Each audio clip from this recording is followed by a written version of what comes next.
રાજકોટ જિલ્લાના જેતલસર જંકશનને બચાવવા માટે છેલ્લા 9 દિવસથી ચાલી રહેલા આંદોલનનો આખરે સુખદ અંત આવ્યો છે। જેતલસર જંકશન એક સમયે રેલવેનું મહત્વનું હબ ગણાતું હતું। ત્યારથી જ ધીમે ધીમે વિવિધ વિભાગો અને અધિકારીઓની બદલી કરવામાં આવતા સ્થાનિકોમાં રોષ જોવા મળી રહ્યો હતો। આ મામલે જેતલસર રેલવે બચાવ સમિતિ અને ગ્રામજનો દ્વારા છેલ્લા 9 દિવસથી ઉપવાસ આંદોલન છેડવામાં આવી રહ્યું હતું। ત્યારે શું છે સમગ્ર મામલો, જુઓ આ વિશેષ અહેવાલમાં। જેતલસર જંકશન જે એક સમયે રેલવેનું મહત્વનું હબ ગણાતું હતું, પરંતુ છેલ્લા કેટલાક સમયથી અહીંથી વિવિધ રેલવે વિભાગો અને અધિકારીઓની બદલી કરવામાં આવતા સ્થાનિકોમાં નારાજગી ફેલાઈ હતી। રેલવે બચાવ સમિતિ અને ગ્રામજનો દ્વારા આ મામલે છેલ્લા 9 દિવસથી ઉપવાસ આંદોલન છેડવામાં આવ્યું હતું। આખરે આ લડત રંગ લાવી છે।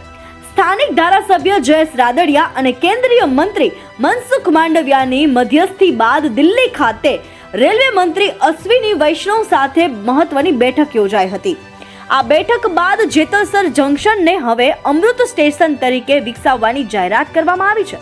જેતલસર જંકશન એટલે હું માનું છું કે એક સમયે રેલવે માટેનું આખું હબ હતું। વર્ષો પહેલાં એમ કાયદેસર કહેતું કે જેતલસર જંકશનનો જમાનો હતો। ધીમે ધીમે આ જંકશનની અંદરથી અમુક વસ્તુઓ અહીંથી લઈ લેવામાં આવી, અધિકારીઓની અહીંથી બદલી કરવામાં આવે, લોબી સહિતના અનેક પ્રશ્નો ઊભા થયા।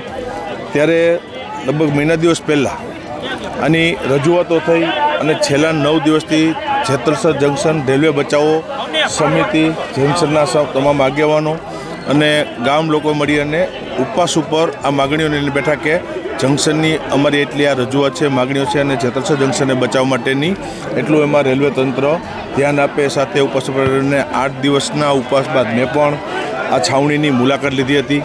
પ્રશ્નો સાચા હતા કે જેતલસર જંકશન એટલે કીધું કે વર્ષો પહેલાં એક રેલવે માટેનું એક હબ કહેવાતું।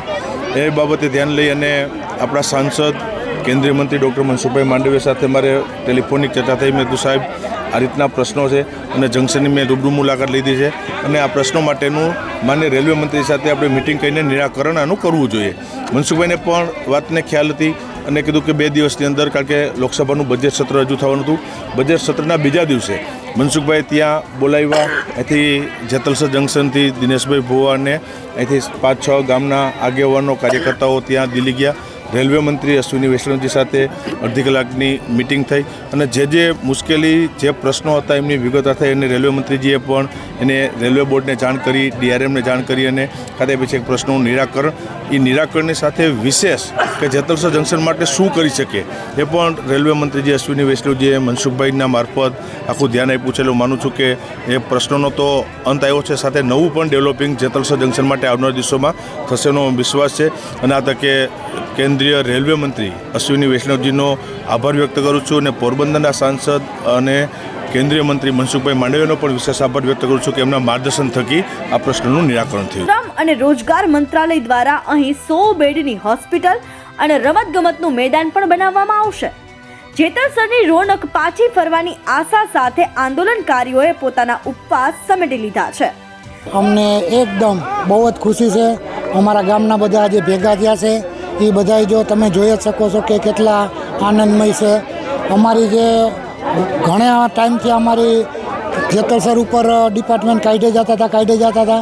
આજે અમે 7-8 દિવસથી આ ઉપવાસ ઉપર બેઠા હતા, જેથી કરીને અમારું જયેશભાઈ છે, મનસુખભાઈ માંડવિયા કેન્દ્રીય મંત્રી છે, એ બધાએ અમારા આગેવાનોને બધાને સાથે લઈ અને રેલ મંત્રી સાહેબ આરે વાત કરાવી અને જેથી કરીને અમારા બધા પ્રશ્નોનું સોલ્યુશન થયું અને અમને આથી સારામાં સારી બધી વ્યવસ્થા છે, સુવિધા છે, એ બધી અમને દેવાની એ લોકોએ મૌખિક ગેરંટી આપી અને એ ગેરંટીથી આજે અમારા ગામને એકદમ બહુ જ ખુશી છે। અને આજે અમારા ગામને એટલી ખુશી છે કે અમારું ગામ જે બેરોજગારીથી અને પડી ભાંગવાથી ને જે એને ભય ને બીક હતો, આજે એ બધાથી એને બહુ આમ શાંતિ થઈ છે અને એને બહુ આશ્વાસન મળ્યું છે અને એનાથી આજે બહુ જ ખુશી થયા છે। આથી અમારી બધાના અમારા આગળના ઉપલા બધા નેતા, આગેવાનો, મીડિયા લોકો બધાનો અમારા સહકારથી અમે બધા ગદગદ થયા છીએ અને અમને એમ છે કે આવું નવું બધી રીતે અમને મળે। મહત્વનું છે કે જેતલસર જંકશન ઐતિહાસિક મહત્વ ધરાવે છે અને 1890માં ભગવતસિંહજીએ આપેલી જમીન પર બનેલું છે। ત્યારે હવે આ સ્ટેશનને અમૃત સ્ટેશનનો દરજ્જો મળતા અને તમામ જૂની સુવિધાઓ પુનઃ કાર્યરત થવાની ખાતરી મળતા ગ્રામજનોમાં ખુશીનો માહોલ છે. જેતલસર જંકશનને વર્ષોથી જે ઉચ્ચ અધિકારીઓ તોડવાનો પ્રયત્ન કરતા હતા, જે ભગવતસિંહે 1890માં એક મોડેલ જંકશન બનાવેલું અને 10 લાખ ચોરસ મીટર જેટલી જમીન એને દાનમાં આપી અને 9 ટ્રેક અત્યારે પણ કાર્યાન્વિત છે. તમામ ડિપાર્ટમેન્ટો રેલવેના અહીં ચાલતા હતા, જે ધીરે ધીરે આજુબાજુના સ્ટેશનોમાં અને અન્ય જગ્યાએ ખસેડી દીધા. અહીંયા એક સમયે 12,000 થી 15,000ની વસ્તી હતી, 3,000 જેટલો સ્ટાફ હતો, 1,000-1,500 જેટલા નિવૃત્ત કર્મચારીઓ હતા, 900 જેટલા ક્વાર્ટરો હતા. આ ક્વાર્ટરોમાંથી અડધા પાડી નાખ્યા, નવા બનાવે છે. આવડી મોટી લેન્ડ અવેલેબલ હોય છતાં પણ આ જેતલસર જંકશનને ભાંગવાનો પ્રયત્ન એટલે કરતા હતા કે આ ઉચ્ચ અધિકારીઓની નીચે કામ કરતા લોકોને કદાચ અહીંયા આવવું પડે એમ હતું. એટલે આના અનુસંધાને અમારા જયેશભાઈ રાદડિયા ધારાસભ્ય શ્રી, મનસુખભાઈ માંડવિયા અમારા MP અને અમારા મંત્રીશ્રી, આ બંનેએ અમારી મિટિંગ ગોઠવી દીધી અને મનસુખભાઈ પોતે સાથે આવ્યા અને રેલવે મંત્રી અશ્વિની કુમાર સાથે અમારી મિટિંગ ગોઠવી. બજેટનો બીજો દિવસ હતો છતાં પણ અડધી કલાક અશ્વિની વૈષ્ણવ સાહેબે અમને બહુ શાંતિથી સાંભળ્યા અને આ રેલવેની જે પોટેન્શિયાલિટી છે એનો સંપૂર્ણ ઉપયોગ કરવાની ગેરંટી આપી.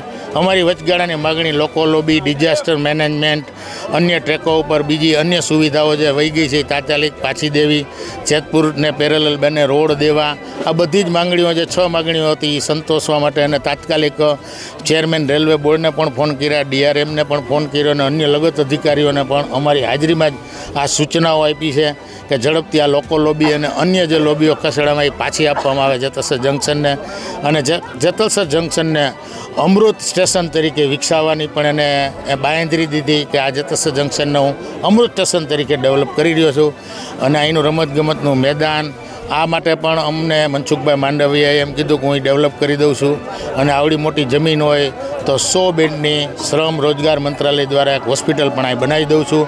સરવાળે આ જે ઉચ્ચ અધિકારીઓએ આ ગામને અન્યાય કર્યો હતો એને ખરેખર હવે સુવર્ણયુગ પાછો આવે એવું અમારા માનની સંસદ સભ્ય શ્રી મનસુખભાઈ માંડવિયા કે જેઓ કેન્દ્રના મિનિસ્ટર છે અને રેલવે મંત્રી અશ્વિની વૈષ્ણવ સાહેબે અમને ખૂબ સંતોષકારક રીતે અમારા પ્રશ્નોનો ઉકેલ કરી બતાવ્યો છે. એ માટે આ બધાનો અને જયેશભાઈનો, ગામનો અને બધાનો આભાર માનીએ છીએ.